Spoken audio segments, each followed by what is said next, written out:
Hello दोस्तों, नमस्कार। आप सभी को लिटरेचर लवर्स परिवार की ओर से मेरा नमस्कार। Very very good evening to all of you और ऑलमोस्ट वेलकम।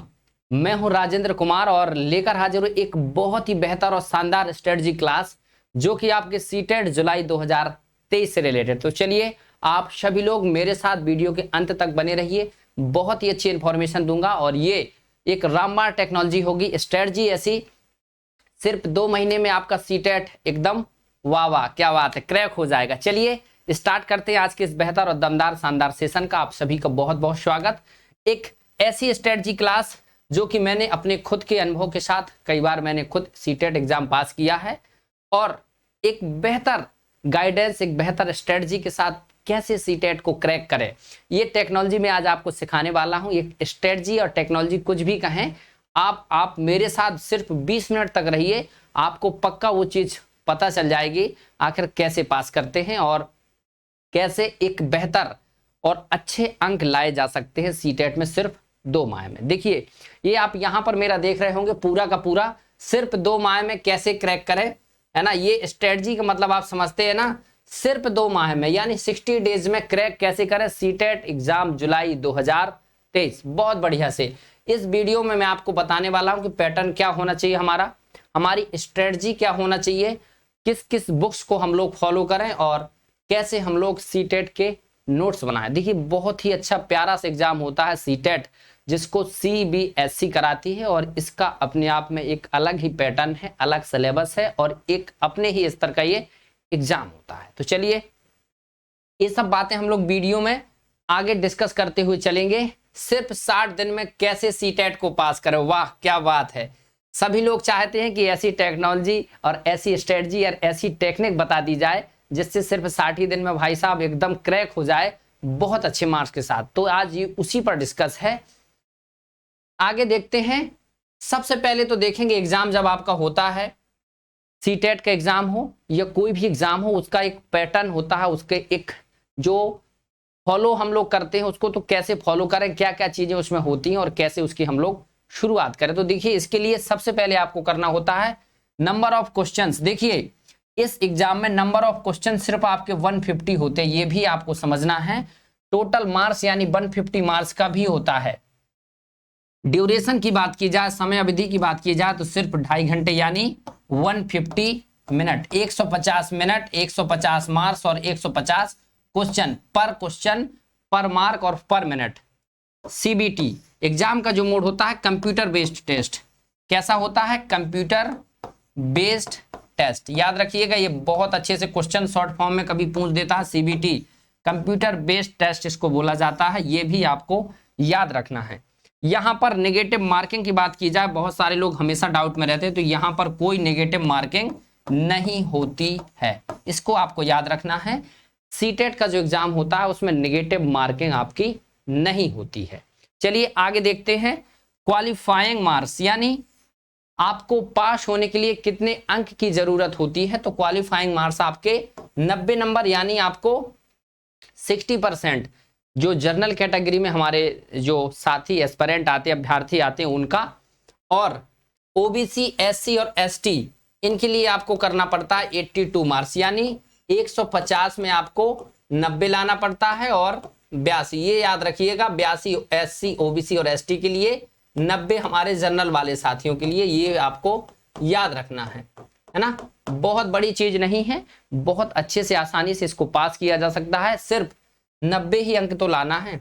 बहुत सारे लोग कहते हैं अरे सर 90 अंक लाने में क्या दिक्कत है, 150 का पेपर है, तुक्का भी लगा देंगे तो भी 150 में कम से कम 80 और 90 आ जाएंगे। लेकिन भाई साहब ऐसा होता नहीं है, तुक्का क्या होता, पक्का नहीं होता है। इसलिए पक्का ना होने की वजह से हम लोगों को क्या करना पड़ता है, अपना पेपर, एक पैटर्न, एक सिलेबस और साथ ही साथ उसकी स्ट्रेटजी फॉलो करनी पड़ती है। यहां पर हम लोग आगे बढ़ेंगे, अपनी बात को आगे समझेंगे। यहां पर आपका ये जो सिलेबस का पैटर्न होता है, आपकी यहां पर क्या क्या चीजें होती है इसको समझें। सबसे पहले तो यहां पर भाई साहब जो रामबाण चीज है, थोड़ा सा पेन की स्लाइड बढ़ा लेते हैं, है ना। पेन भी बेचारा सोच रहा होगा कहां हमको घसे जा रहा है भैया। चलिए यहां पर देखिए, पहला हमारा जो CDP यानी चाइल्ड डेवलपमेंट एंड पेडागोगी, ये आपका जो CDP होता है वो आपका ओवरऑल आप यहां पर देखें 60 मार्क, सॉरी 50, CD और P, child development and pedagogy आपको 30 मार्क्स और 30 क्वेश्चन, ये आपको याद रखना है। ऐसे ही हमारा मैथमेटिक्स यानी गणित, हमारा अंक गणित जिसको बोलते हैं, मैथमेटिक्स यानी अंकों की गणित, 30 इसके क्वेश्चन यानी 30 और मार्क। यहां पर क्वेश्चन और मार्क कुछ भी देख सकते हैं, सब सेम होता है।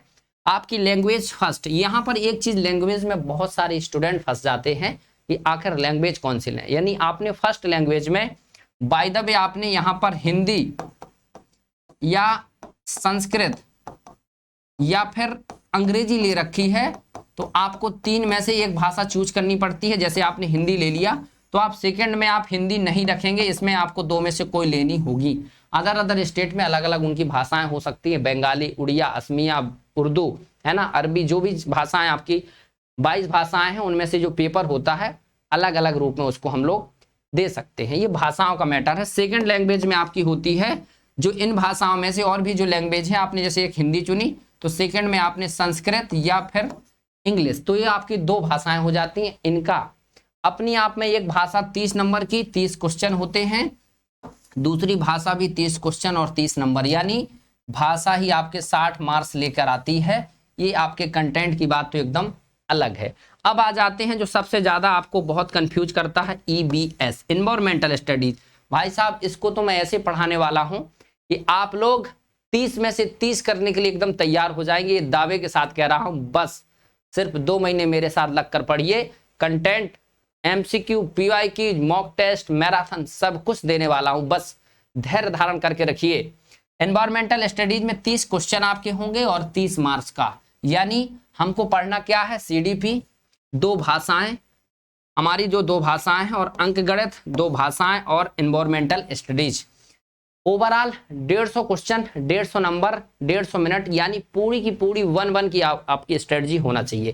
तो ये आपको ओवरऑल पूरे जो सब्जेक्ट टॉपिक पूछे जाते हैं उनकी बात कर ली हमने।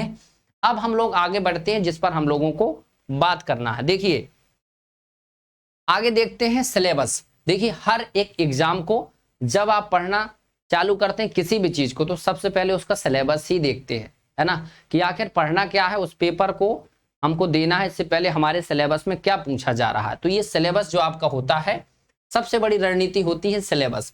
तो आपका देखिए सीटेट में जो प्राइमरी, यहां पर सीटेट में आपका जो होता है क्या होता है, प्राइमरी और जूनियर लेवल यानी अपर प्राइमरी जिसको बोलते हैं, कक्षा 1 से 5, है ना, कक्षा 1 से लेकर 5 तक प्राइमरी जिसको बोलते हैं, और कक्षा 6 से, यहां पर लिखा है क्लास 6 टू, है ना, 8, कक्षा 6 से 8 तक को बोलते हैं अपर प्राइमरी।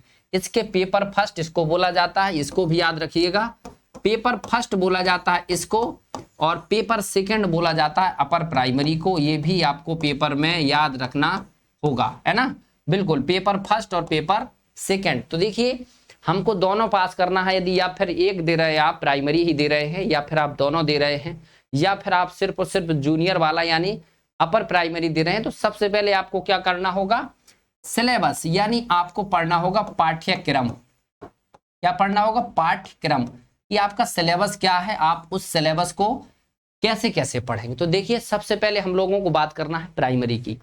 प्राइमरी का जो सिलेबस होता है और आपका जूनियर का सिलेबस होता है, उसमें 2 चेंजेस होते हैं, ये भी हम लोग आगे देखेंगे। यहाँ पर देखिए ये यदि बात की जाए सिर्फ एनवायरमेंटल स्टडीज की, तो उसका कुछ इस प्रकार से सिलेबस होता है। एक मैंने प्रोफार्मा बताया कि जैसे सिलेबस हमको पढ़ना है, आप सिलेबस जाकर के डाउनलोड कर लीजिए साइट पर, और मैं आपका सिलेबस भी पूरा डिस्कस करूंगा कि किस किस टॉपिक से किस किस प्रकार के प्रश्न बनते हैं, कैसे हम लोग पढ़ेंगे, क्या क्या हमारी क्लासेस होंगी, किस विषय से कितना ज्यादा पूछा जाता है। देखिए एनवायरमेंटल स्टडीज सिलेबस यानी EBS के सिलेबस की ही बात करें तो आपका 6 थीम होती हैं, और उसी 6 थीम में पूरा का पूरा EBS का कंटेंट यानी 15 नंबर का, ये जो आपका होता है ओवरऑल 15 मार्क्स का 15 क्वेश्चन, 15 मार्क्स और 15 क्वेश्चन इससे रिलेटेड होते हैं। और 6 देखिए 6 थीम यहाँ पर आपको दिख रही होगी। पहली थीम फैमिली और फ्रेंड्स, दूसरी आपकी फूड्स, तीसरी आपकी शेल्टर, चौथी वाटर, 5वीं ट्रेवल, और 6वीं things be make and do. 6 theme होती हैं, और इस पहली थीम की 4 सब थीम होती हैं, है ना। तो ये 15 नंबर में, समझिए इतना ज्यादा ईबीएस पढ़ना होता है। अब जब आपने सिलेबस ही नहीं देखा तो आपको पता कैसे होगा कि क्या पढ़ना है, इसलिए पूरा का पूरा एक बार आप सिलेबस देख लीजिए। ये एक स्ट्रेटजी की बात है कि आपको सबसे पहले सिलेबस देखना होता, फिर उस सिलेबस में क्या पढ़ना है उस पर। ऐसे इसकी पेडागॉगी है, यानी इसके शैक्षणिक मुद्दे कैसे हम लोग डिस्कस करेंगे, कंसेप्ट और स्कोप एबीएस, कॉन्सेप्ट ईबीएस और ईबीएस एजुकेशन क्या है, सीसी क्या है, टीएलएम क्या है, डिस्कशन क्या है, टीचिंग मेथड्स क्या है, वो सब ईबीएस में भी पूछे जाते हैं। अप्रोच ऑफ प्रेजेंटिंग कंसेप्ट, ये सब चीजें पूछी जाती हैं। तो ये आपको क्या करना है, पहले सिलेबस देखना है, तब तो पता चलेगा कि पढ़ना क्या है। देखिए अब ये बातें हो गई, अब बात आती है आखिर क्या पढ़ें। यहां पर आता है एक बच्चा बहुत बेचारा सोच रहा है, आप जैसे सब लोग है ना, जैसे हम और आप सब लोग बहुत ज्यादा सोचने लगते हैं, माइंड भाई साहब एकदम हैंग होने लगता है, उस समय सोचते हैं कि क्या भाई साहब अब तो बड़ा गड़बड़ होने वाला है, क्या पढ़ें, भैया बोल रहे हैं हमारे क्या पढ़ें। और एक दूसरा विचार आपके दिमाग में आएगा कि कितना पढ़ें, तीसरा आएगा कि भाई साहब पढ़े तो कैसे पढ़ें। यानी पहले तो ये कि क्या पढ़ें, क्या का मतलब सिलेबस पढ़ना है ना। अब उस सिलेबस में भी कुछ ऐसी चीजें जिस पर ज्यादा फोकस होता है वो भी हम समझेंगे।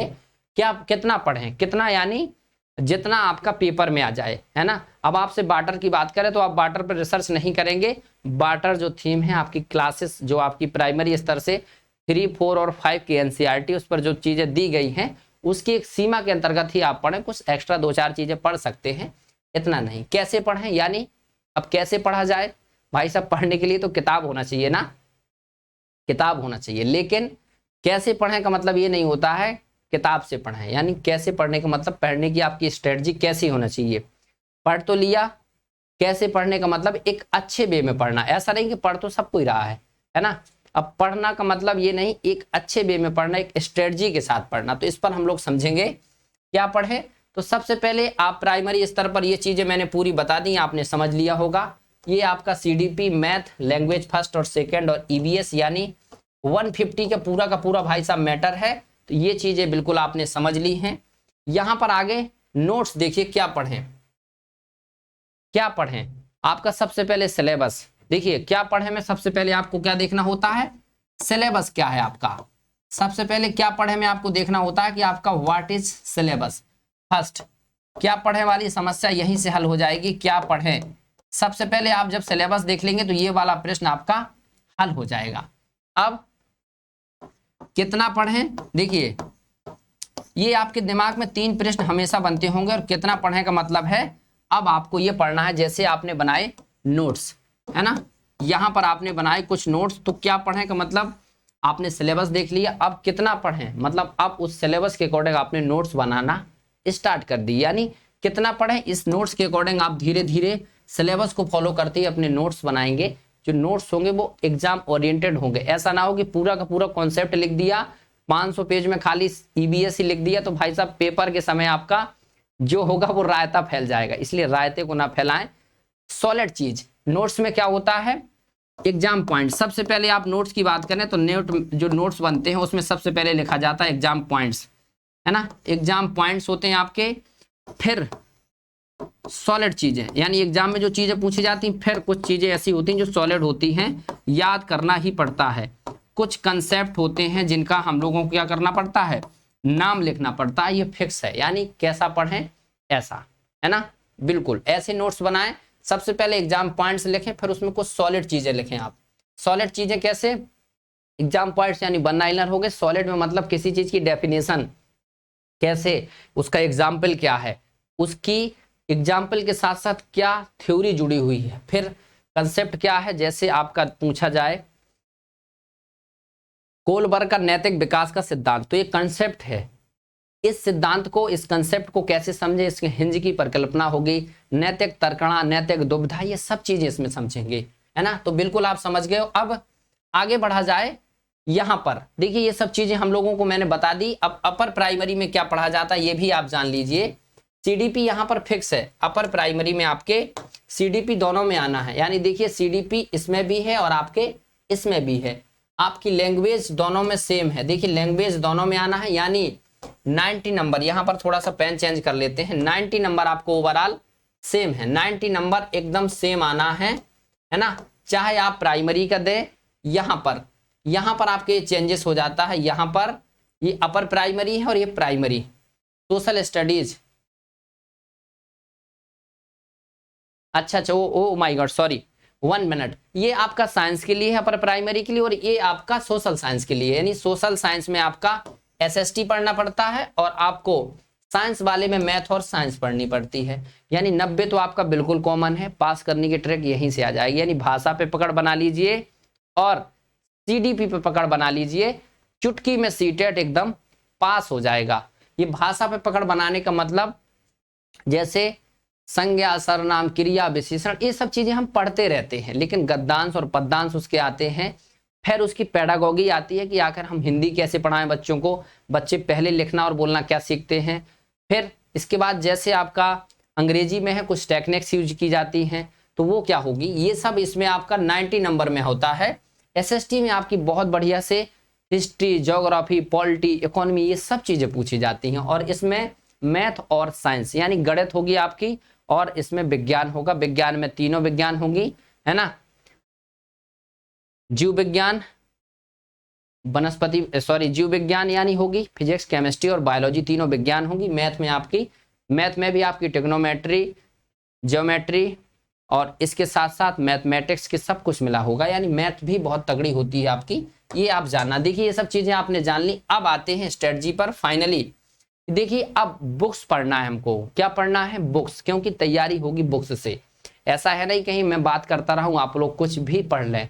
बुक्स पढ़ेंगे, वो एक वे देगी आपको, एक टेक्स्ट बुक आपको बहुत सारा नॉलेज देती हैं और आपकी थिंकिंग डेवलप करते हैं कि आप कैसे, हाउ टू लर्न और हाउ मच लर्न, मतलब कितना सीखें और कितना पढ़ें, कितना सीखें, कितना पढ़ें, कितना जानें, ये सब चीजें बुक्स बताती हैं। देखिए बुक्स में आपका यहां पर ये बहुत अच्छे से आपको देखना है।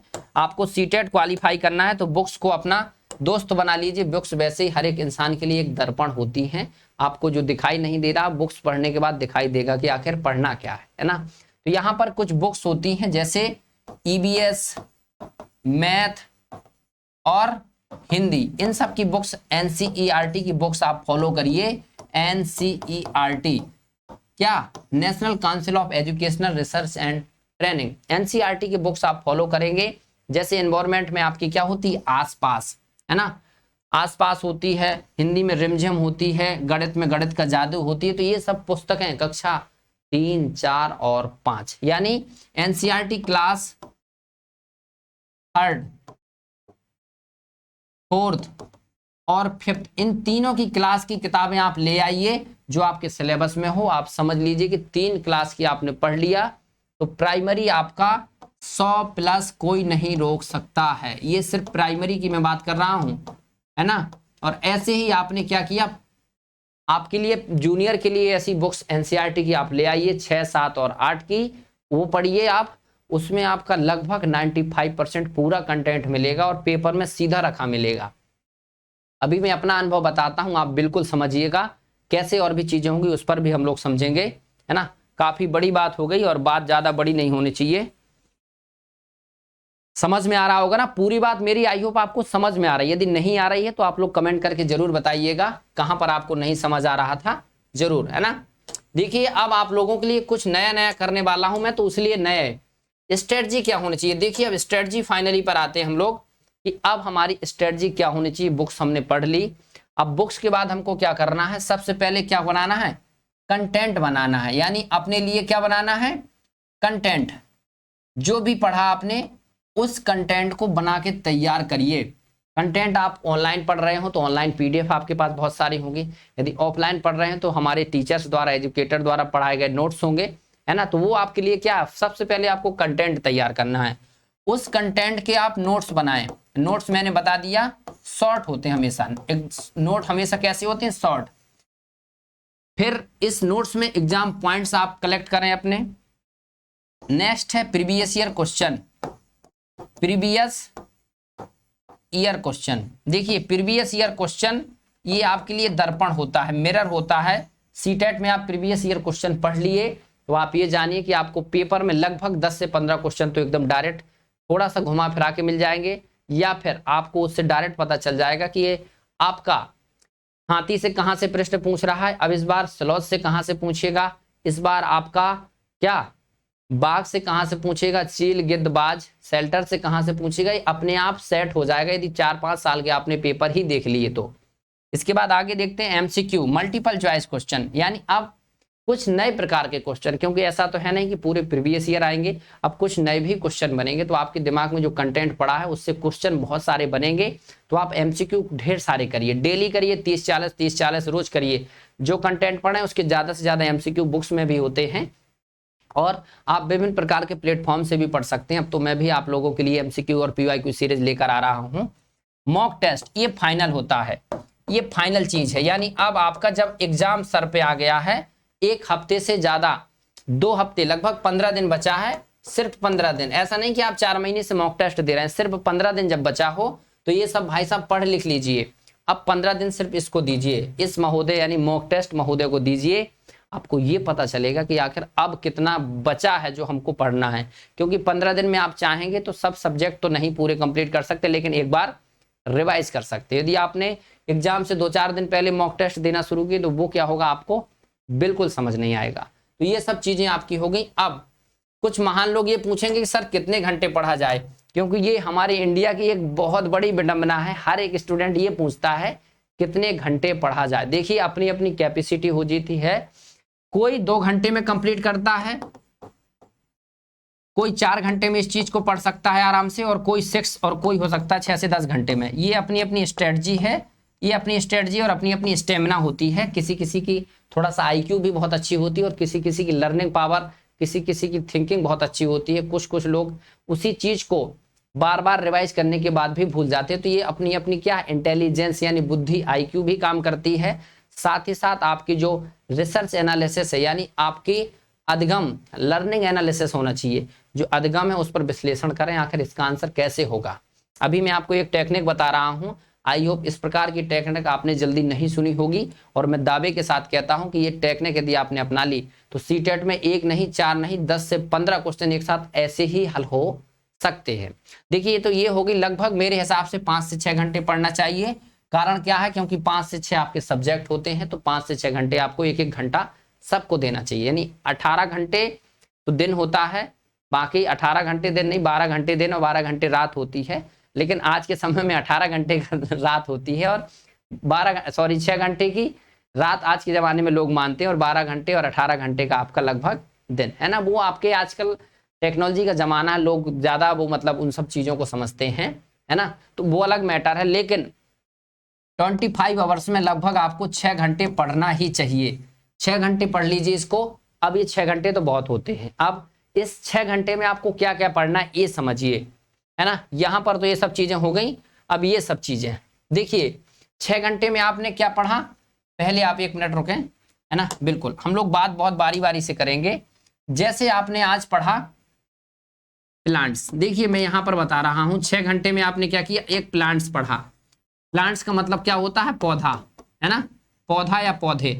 प्लांट्स का मतलब होता है पौधे। अब आपने पौधे पढ़े, अब इसकी प्रैक्टिस करना है। पहले आपने इसके बारे में डिटेल जाना, बहुत सारी चीजें कि पौधे क्या होते हैं, पौधे कितने प्रकार के, आरोही, लता, साग, झाड़ियां, वृक्ष, है ना। फिर ऐसे कुछ पौधे जो औषधि के रूप में प्रयोग होते हैं, ऐसे कुछ पौधे जिनसे हम लोग फ्यूल बनाते हैं, ऐसे कुछ पौधे जिनके बीज औषधि के रूप में होते हैं, पौधे के कौन कौन से भाग होते हैं, पौधे के कौन कौन से भागों के द्वारा हमको और भी नई नई चीजें जैसे रिसोर्स मिलता है, उसी लकड़ी से हम लोग बहुत सारा फर्नीचर बनाते। तो ये उसी से आपका एक लकड़ी है, एक पौधा है, उसी को कई रूप में हम लोग समझेंगे। पौधा बड़ा होकर वृक्ष बनेगा, उस वृक्ष में बहुत सारी शाखाएं लताएं लगेंगी, जड़ होगी, उन जड़ों में क्या होगा, कौन कौन सी जड़, तो क्या है ये बहुत डिटेल हो जाता है, प्लांट्स है। अब इसको पढ़ा आपने और इसके बाद फिर आप इसका प्रैक्टिस करिए। अब आपने कितना पढ़ा, प्रैक्टिस तुरंत करिए। माइंड में स्पीड से पढ़ा जाता है। यदि आपने सोचा यहां पर जैसे एक आपका अमरबेल आता है पेपर में बहुत ज्यादा, है ना, अमरबेल, इसको अमरबेलारी भी बोलते हैं। अमरबेल ये क्या है, परजीवी पौधा है, दूसरे पर परपोषी पौधा है, यानी दूसरे को अपने भोजन के रूप में। वैसे तो पौधे अपना भोजन स्वयं बनाते हैं, लेकिन ये महोदय ऐसे हैं कि दूसरे को खून चूसते हैं, दूसरे पौधे से अपना भोजन ग्रहण करते हैं। तो ये क्या है, हमने इसको पढ़ा, इसके बारे में डिटेल में पढ़ा, फिर इसकी प्रैक्टिस की इसको समझा, इसके प्रश्न कैसे बनेंगे। देखिए कोई अलग व्यक्ति नहीं पेपर बनाता, हमारे आप जैसे कोई इंसान होगा, बस हम उसको इंसान को पढ़ नहीं पाते उस इंसान को, इसलिए हमको लगता है बड़ा टिपिकल पेपर है ना। तो वही चीज है, ये चीज आप समझ गए। अब यहां पर ये सब चीजें, जैसे अब आपको मैं बताने वाला हूं कि एक प्रीवियस ईयर क्वेश्चन स्ट्रेटजी पूरी समझिएगा, पेपर कैसे निकाला जाता है। ये नेपेंथीज आपने नाम सुना होगा, जिसको हम लोग पिचर प्लांट्स भी बोलते हैं, यहाँ हिंदी में समझते हैं। नेपेंथीज एक ऐसा पौधा है जो मेंढकों, कीड़े मकोड़ों और चूहे जैसे छोटे जीवों को अपने अंदर फंसा कर खा जाता है। हमारे देश में यह पौधा कहाँ पाया जाता है। देखिए अब ये PYQ है, आप समझिए प्रीवियस ईयर क्वेश्चन है। अब इस नेपेंथीज से बहुत सारी चीज बनती हैं।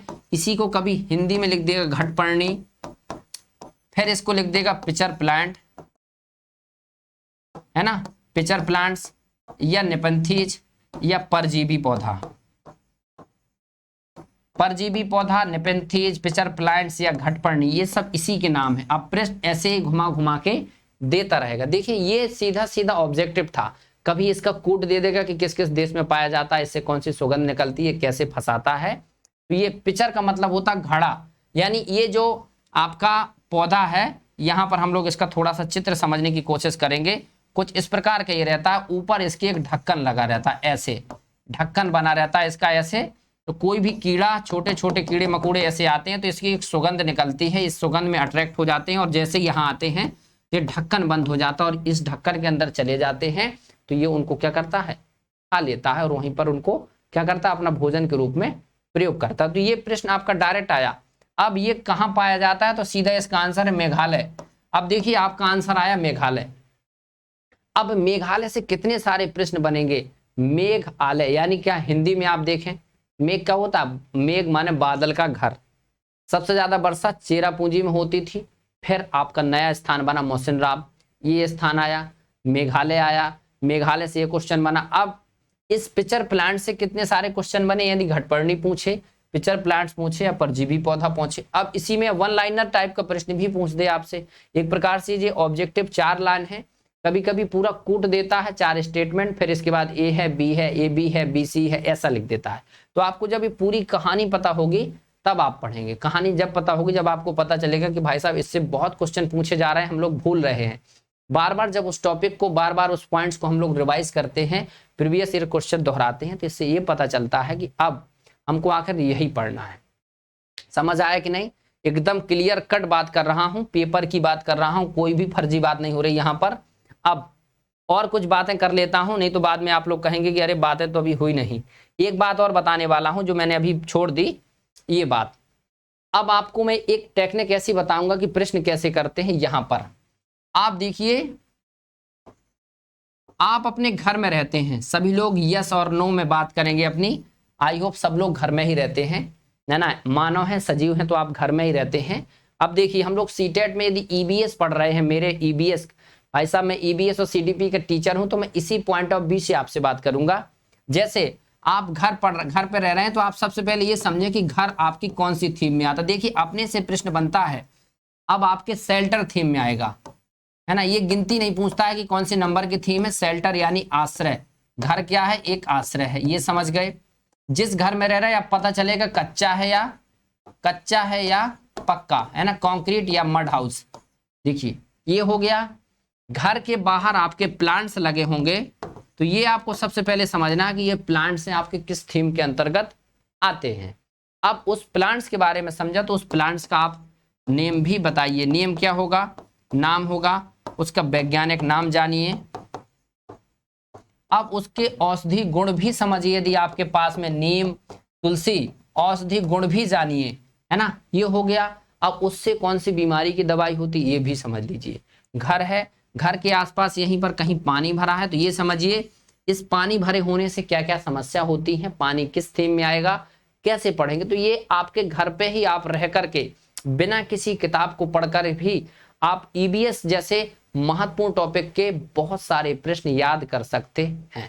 मैं खुद अपने अनुभव से बताऊं कि मैं सीटेट का जो फर्स्ट टाइम पेपर दिया था, मैंने कोई भी बहुत बड़ी तैयारी नहीं की थी, और मुझे तो लगता है मैंने 10 से 15 दिन ही मतलब खाली किताब ही पढ़ी।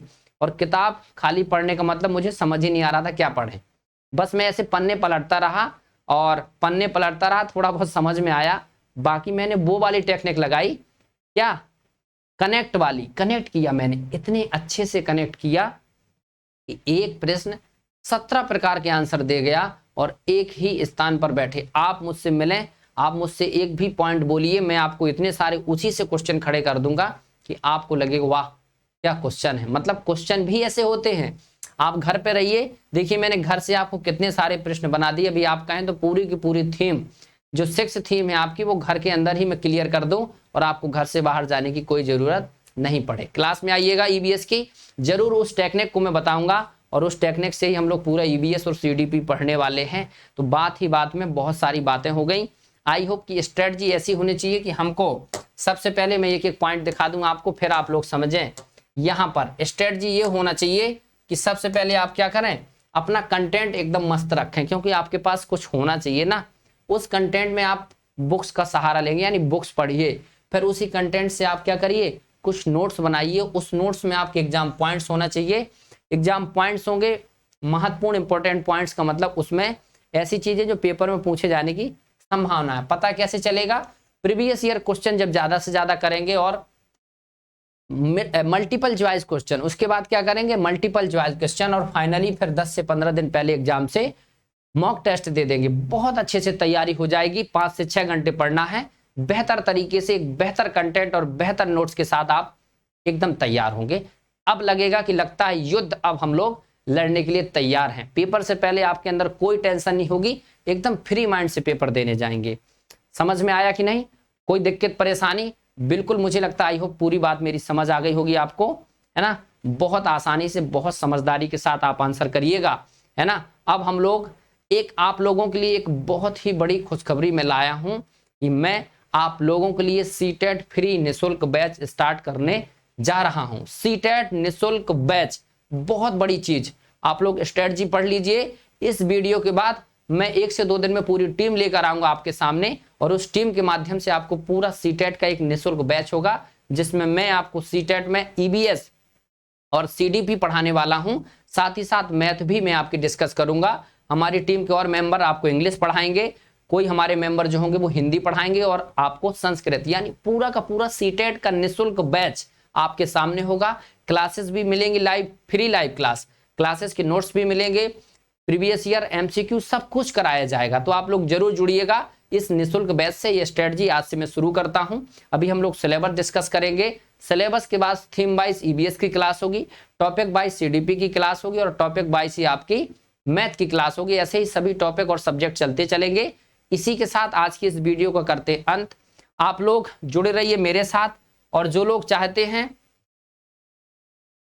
जो पढ़ा है और अच्छे से रिवाइज करें, फ्री स्पेशल क्लास मेरी जान करना, तो मैं आपको मिलूंगा अनअकैडमी द लर्निंग ऐप पर। मैं वहां पर आपको पढ़ाता हूं। जैसा कि मेरा नाम आप देख पा रहे होंगे, राजेंद्र कुमार नाम से आप मुझे अनअकैडमी पर फॉलो कर सकते हैं, और वहीं पर मैं आपको, देखिए ये हमारी क्लासेस है। टारगेट सीटेट जुलाई 2023 ईबीएस एमसीक्यू, ईबीएस की बहुत दमदार शानदार, आपके बहुत सारे स्टूडेंट डेली लर्नर आते हैं। आप भी ज्वाइन करके एक बार देखिए, तैयारी दमदार और जोरदार शानदार तरीके से होगी, बहुत अच्छे से होगी। हम लोग सीडीपी भी पढ़ते हैं यहाँ पर। पियाजे का संज्ञानात्मक विकास मैंने अभी आपको कल पढ़ाया था। आज मैंने लॉरेंस कोलबर्ग का नैतिक विकास का सिद्धांत पढ़ाया। अब हम लोग थर्नडाइक, स्किनर, पावला, कोहलो सबके बारे में पढ़ेंगे, बहुत अच्छे से टॉपिक वाइज। तो आप वहां पर भी मुझे फॉलो कर सकते हैं, बहुत हेल्प मिलेगी आपको। सिर्फ आपको Unacademy the learning app install करना है। इंस्टॉल करने के बाद आप वहां पर आपकी कैटेगरी चूज कर लीजिए, भाषा हिंदी डाल दीजिए, और वहां पर लर्नर आप सर्च करते हैं तो राजेंद्र कुमार डालिएगा, आप वहां मुझे फॉलो कर लीजिए। अब तक मैं आपको पूरा का पूरा कंटेंट पढ़ा चुका हूं, एमसीक्यू और पीवाईक्यू डिटेल के माध्यम से। आप वहां पर भी मुझे फॉलो कर सकते हैं। तो चलिए, अनअकैडमी पर भी मिलेंगे, और लिटरेचर लवर्स पर भी आपको दमदार, बेहतर और शानदार तरीके से निःशुल्क बैच में लेकर आ रहा हूं। तो चलिए, आज का यहीं पर अंत करते हैं। नेक्स्ट सेशन में मिलेंगे आप सभी साथियों से। जुड़ने के लिए आप सभी लोगों का धन्यवाद।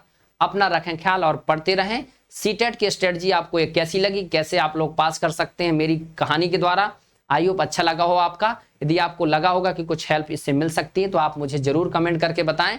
आपके कमेंट का इंतजार रहेगा, और फिर से आपके नेक्स्ट वीडियो के साथ मिलते हैं। तब तक के लिए आप सभी लोगों का धन्यवाद। जय हिंद, थैंक यू।